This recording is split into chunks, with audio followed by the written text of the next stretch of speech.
be best known as Secretary of the Treasury under President George W. Bush. But it's a difficult call he made years before that altered the course of a major American company and literally saved lives in the process. I can't say to you, this is all one group or all another group. In 1987, O'Neill became CEO of one of the largest and oldest aluminum companies in the world, Alcoa. On the eve of its centennial, the storied corporation was in trouble. Inefficient, rapid expansion had left profits dwindling and morale waning. Putting O'Neill in charge was a big change. In nearly 100 years, Alcoa had never hired an out-of-house CEO.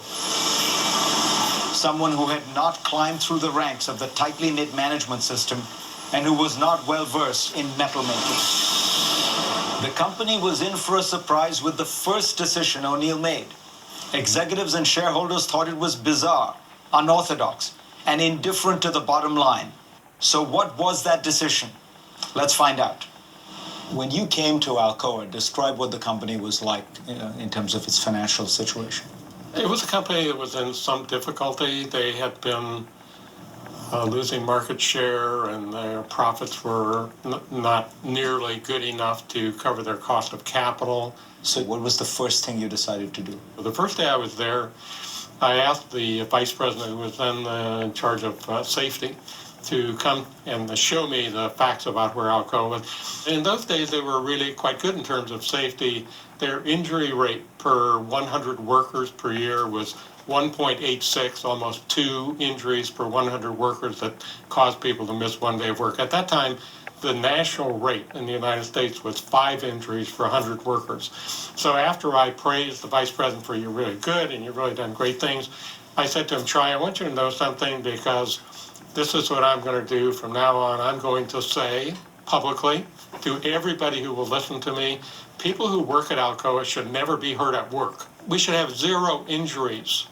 So you come into this troubled company as this outside CEO, and you say, the first thing I'm going to focus on is worker safety. Did Wall Street understand you? Did your board understand? Why is this guy focusing on worker safety? Well, it took a while. I tell you, the people who'd been in the organization for a long time, they didn't say it to my face, but behind my back they were saying, "He doesn't know anything about making aluminum. It's 2,000-degree metal flowing around the plants. There are clanging overhead cranes. There are forklift trucks racing around these massive factory floors, and he doesn't understand. But as soon as the metal prices go down, he'll shut up and we can go on being as good as we already are in health and safety." And I knew I would have that kind of reaction.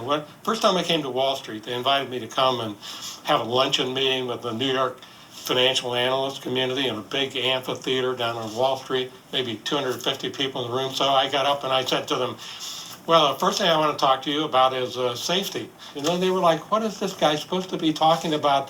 Margin improvement and, more aluminum in cars and all that. What are they doing talking to us about safety?" You decide to focus on worker safety really as a path of changing the culture of the place and showing that you can always improve at anything. What were you thinking? I believe that human beings have what I call discretionary energy that they can give you or not. And I don't think they will give it to you if they don't feel that they're treated with dignity and respect every day.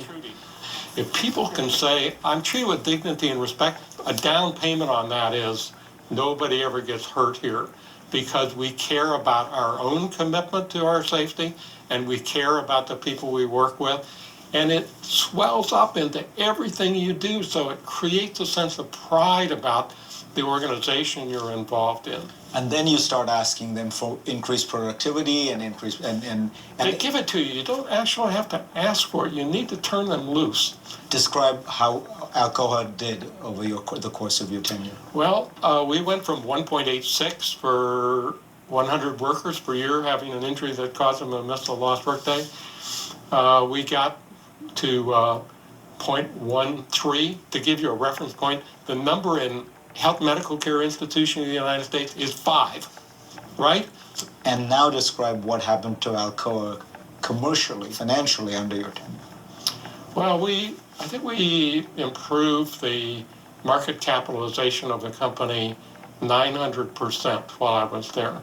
So we went from basically a company that the market valued at $4 billion to $28 billion in 13 years. And you attribute that to, the start of it was that decision. It was bringing people together and releasing their energy in a positive way. So then they believed in you. Yes.